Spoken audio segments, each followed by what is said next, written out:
All right, I'm gonna jump right in. So I moved into this house that had a flower bed. It was really nice, but it wasn't me.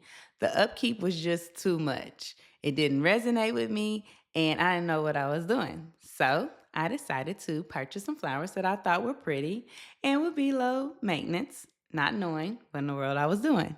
So it was fun, at first digging up the flowers with my girls I didn't like, and then putting in pretty new ones. But there was one problem. I didn't really know how to take care of them, but I did the best I could. I watered them from time to time, but you can guess what happened.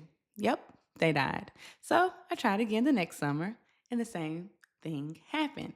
So said to myself, I am not a flower person, so I'll just keep the plants that survive with minimal effort, and I'll have someone fill up the rest of the flower bed with rocks so the weeds wouldn't grow and the flower bed would be aesthetically pretty. That was my idea. So the rocks look nice.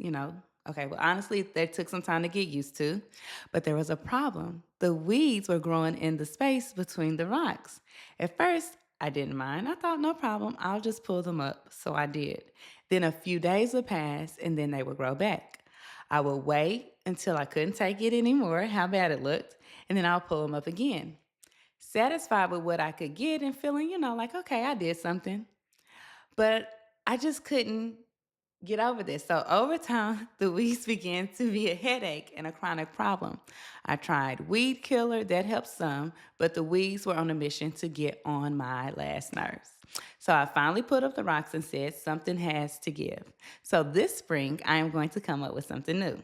If possible, I would like to pour concrete and just have a porch across the front of the house.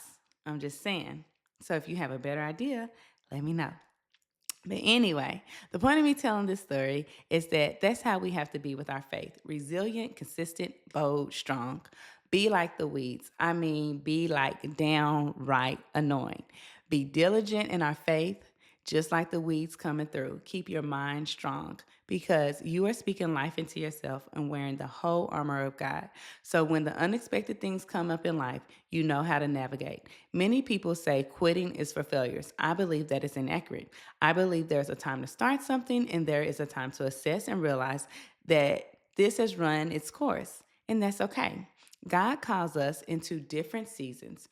When we try to hold on to seasons that are meant to pass, we only end up hurting ourselves and abandon and neglect the next thing that God wants to do in our life. So take time to sit in His presence, take time to hear from Him, and then trust Him. I'm reminded of the scriptures in Ecclesiastes. There's a time for everything and a season for every activity under the heavens.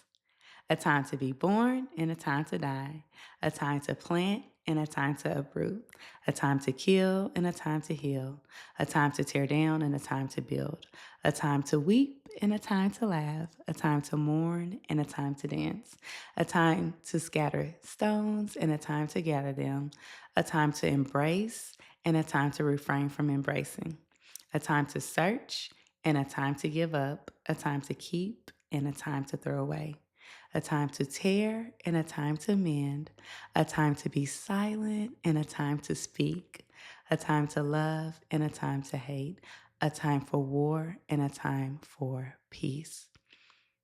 So I want to ask you a few questions.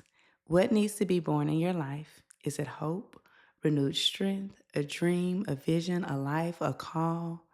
What needs to die? Is it fear? Is it doubt, lies, deceit, betrayal, pride? What needs to heal so that you can build? What is the war within yourself beckoning for peace?